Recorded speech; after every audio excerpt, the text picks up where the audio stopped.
BJP और RSS के लोगों से पूछना चाह रहा हूं, कश्मीर में आपने बड़ा दावा किया कि 370 खत्म हो गया, सब खत्म हो गया, मगर 9 भारत के सिपाही मारे गए, 9 मारे गए थे ना। और मोदी जी क्या बोलते थे, मैं घर में घुस के मारूंगा, घर में घुस के। अब लद्दाख में चीन हमारे घर में घुस के बैठा है, हमारे बाप के घर में घुस के बैठा है। मोदी जी घुसने की जरूरत नहीं है, जो घुसा हुआ है उसको लात मार के निकालिए। नहीं निकालेंगे। चीन की जब बात आती है तो देश के प्रधानमंत्री खामोश हो जाते हैं। पाकिस्तान से टेररिस्ट आते हैं और हम मुसलमानों को कहा जाता है, जा पाकिस्तान जा, तुझे गोश्त खाना है पाकिस्तान जा, तुझे वो करना है पाकिस्तान जा। अरे दीवाने, पाकिस्तान को हमारे दादा ने गए, तेरे को क्यों इतनी मोहब्बत है?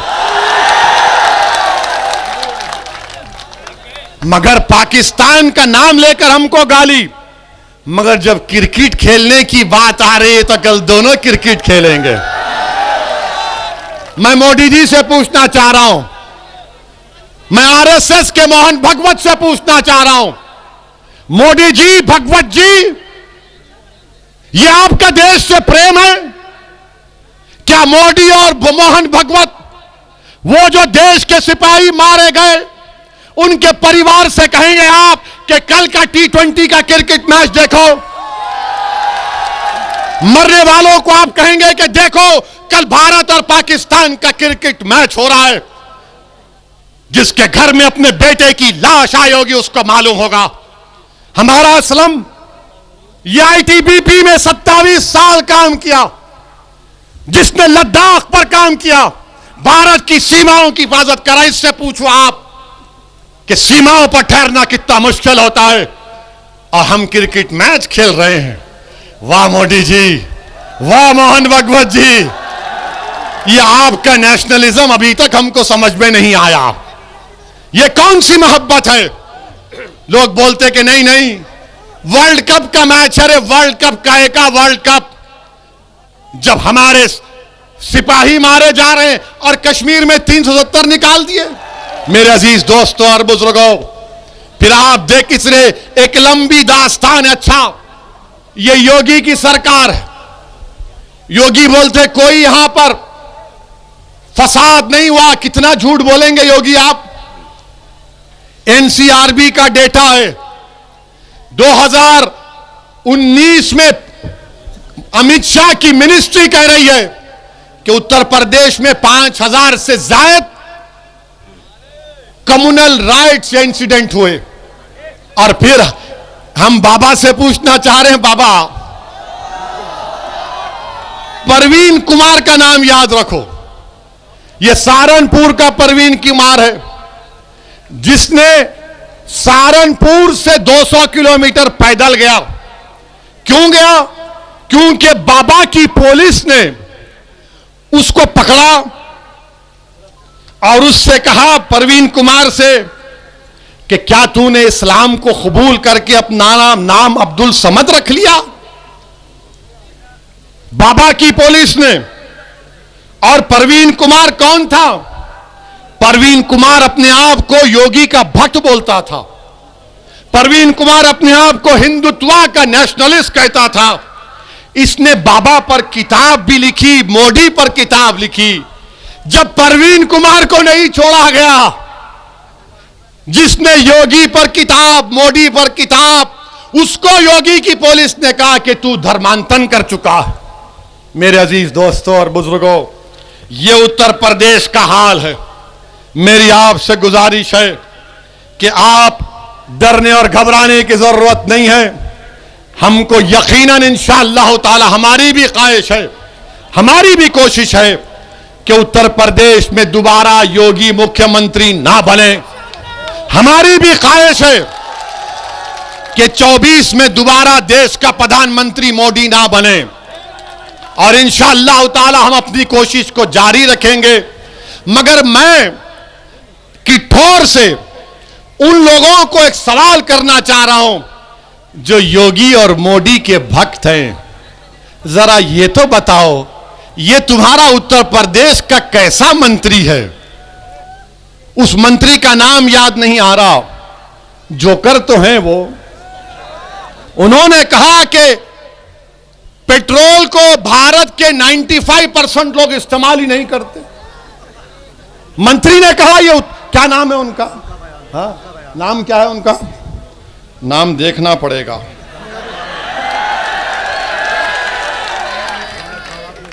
हाँ हाँ, इनका नाम है, महाशय का नाम है वाह, मीडिया वाले बोल रहे हैं, देखो आप, क्योंकि ये मीडिया वाले मोटरसाइकिल पर अपने घर को जाते हैं ना, उसमें तो पेट्रोल गिरता है। तो तिवारी साहब बोल रहे हैं 95% लोगों को पेट्रोल की जरूरत नहीं है। तो मैं उत्तर प्रदेश के हर वो शख्स जो मोटरसाइकिल चलाता है, आप खुद सोचो, जो योगी और मोदी का भक्त है, क्या तुम अब भी योगी और मोदी को वोट दोगे? पेट्रोल की कीमत क्या है? जोर से बोलो, नहीं सुने आया? जोर से बोलो ताकि मोदी को मालूम हो। आपको ये कीमतों की फिक्र नहीं है। अब आप बताइए, 107, 106, मगर मोदी जी बोल रहे भाइयों बहनों 100 करोड़ हमने आपका इंजेक्शन लगाया। गरीब कहां जाएगा योगी मोदी जी? जब कोई पोलिंग बूथ को आता है गरीब, तो मोटरसाइकिल पर अपनी बीवी को बिठाकर पोलिंग बूथ को आता है। नौजवान आता है तो 3-3, 4-4 को बिठाकर बूथ को लाता है। अब उन नौजवानों को, उन मोटरसाइकिल चलाने वालों को सोचना पड़ेगा कि ये बीजेपी की सरकार इन महंगाइयों का मजाक उड़ा रही, महंगाई का मजाक उड़ा रही। और मैं बीजेपी और आरएसएस के लोगों से पूछना चाह रहा हूं, कश्मीर में आपने बड़ा दावा किया कि 370 खत्म हो गया, सब खत्म हो गया, मगर 9 भारत के सिपाही मारे गए, 9 मारे गए थे ना। और मोदी जी क्या बोलते थे? मैं घर में घुस के मारूंगा, घर में घुस के। अब लद्दाख में चीन हमारे घर में घुस के बैठा है, हमारे बाप के घर में घुस के बैठा है। मोदी जी, घुसने की जरूरत नहीं है, जो घुसा हुआ है उसको लात मार के निकालिए। नहीं निकालेंगे। चीन की जब बात आती है तो देश के प्रधानमंत्री खामोश हो जाते हैं। पाकिस्तान से टेररिस्ट आते हैं और हम मुसलमानों को कहा जाता है जा पाकिस्तान जा, तुझे गोश्त खाना है पाकिस्तान जा, तुझे वो करना है पाकिस्तान जा। अरे दीवाने, पाकिस्तान को हमारे दादा ने गए, तेरे को क्यों इतनी मोहब्बत है? मगर पाकिस्तान का नाम लेकर हमको गाली, मगर जब क्रिकेट खेलने की बात आ रही है तो कल दोनों क्रिकेट खेलेंगे। मैं मोदी जी से पूछना चाह रहा हूं, मैं आरएसएस के मोहन भगवत से पूछना चाह रहा हूं, मोदी जी, भगवत जी, ये आपका देश से प्रेम है क्या? मोदी और मोहन भगवत, वो जो देश के सिपाही मारे गए, उनके परिवार से कहेंगे आप कि कल का T20 का क्रिकेट मैच देखो? मरने वालों को आप कहेंगे कि देखो कल भारत और पाकिस्तान का क्रिकेट मैच हो रहा है? जिसके घर में अपने बेटे की लाश आई होगी उसको मालूम होगा। हमारा असलम ये आईटीबीपी में 27 साल काम किया, जिसने लद्दाख पर काम किया, भारत की सीमाओं की हिफाजत करा। इससे पूछो आप कि सीमाओं पर ठहरना कितना मुश्किल होता है, और हम क्रिकेट मैच खेल रहे हैं। वाह मोदी जी, वाह मोहन भगवत जी, ये आपका नेशनलिज्म अभी तक हमको समझ में नहीं आया। ये कौन सी मोहब्बत है? लोग बोलते कि नहीं नहीं, वर्ल्ड कप का मैच है। अरे वर्ल्ड कप काहे का वर्ल्ड कप? जब हमारे सिपाही मारे जा रहे हैं और कश्मीर में 370 निकाल दिए। अमित शाह आज कश्मीर में है। आपको मालूम, अमित शाह आने से 2 दिन पहले से श्रीनगर में स्कूल के बच्चे 12 साल के, 13 साल के, उनको रोककर उनके बैग को खोला जा रहा है, उनकी चेकिंग हो रही है। पूरा श्रीनगर को बंद कर दिया गया। अमित शाह 35 गाड़ियों में जाते। कितने? जब 370 निकल गया तो प्यारे 3 गाड़ी में क्यों नहीं जा सकते? आपने कहा कि सब खत्म कर दिए। क्या खत्म करें आप? मेरे अजीज दोस्तों और बुजुर्गों, लोग मुझसे भी सवाल करते हैं कि असदुद्दीन ओवैसी तुम्हारे साथ कौन है? मेरे अजीज दोस्तों और बुजुर्गों, यह जवाब सिर्फ ओवैसी का नहीं, यह जवाब पूरे उत्तर प्रदेश और भारत के मुसलमानों का है कि हमारे साथ कोई नहीं है। मैं जिम्मेदारी के साथ कह रहा हूं, पूरी जिम्मेदारी के साथ कह रहा हूं। और तुम अगर मेरी बात के यकीन नहीं करते तो अपने दिल पर हाथ रखकर अपने दिल से पूछो कि कौन तुम्हारे साथ खड़ा है? कौन तुम्हारे साथ खड़ा है? सिर्फ अल्लाह हमारे साथ है। अल्लाह हमारे लिए काफी है। हस्बुनल्लाहु निअमल वकील।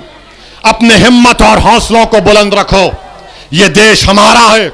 इस देश की आजादी के लिए हमारे बुजुर्गों ने अपना खून पसीना बहाया। इस देश के उलमाओं ने जिहाद का फतवा अंग्रेजों के खिलाफ दिया। मेरे अजीज दोस्तों और बुजुर्गों, अफसोस होता है कि जो जबान, उर्दू जबान देश की आजादी में एक अहम रोल अदा किया, आज उर्दू जबान से नफरत पैदा हो गई।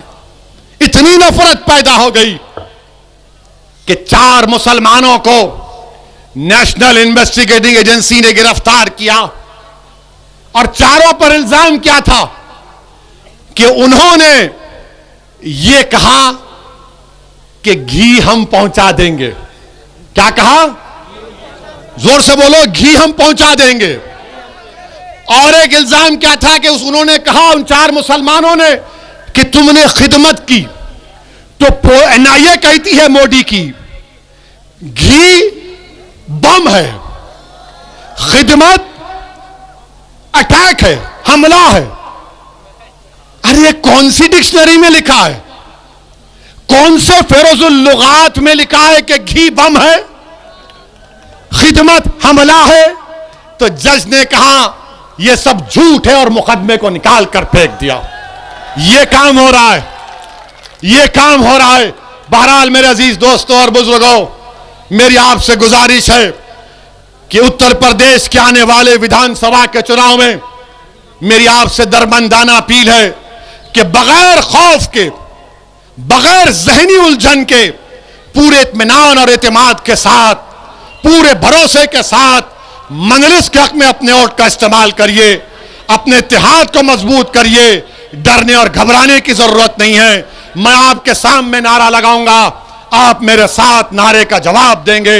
नारे तकबीर, नारे तकबीर, नारे तकबीर। हिंदुस्तान, भारत। अस्सलाम वालेकुम व रहमतुल्लाहि व बरकातुहू। मैं माफी चाहता हूं नौफल रोमानी साहब से, जो बरसों बहुजन समाज मूवमेंट से वाबस्ता थे। आज मजलिस में उन्होंने शिरकत की। मैं सर आपका खैर मुकद्दम करता हूं, मैं आपका शुक्रिया अदा करता हूं। और इंशाअल्लाह ताला आप जब मेरठ शहर में जलसा होगा तो आप वहां पर तकरीर करेंगे। मैं इनका और तमाम साथियों का शुक्रिया अदा करता हूं।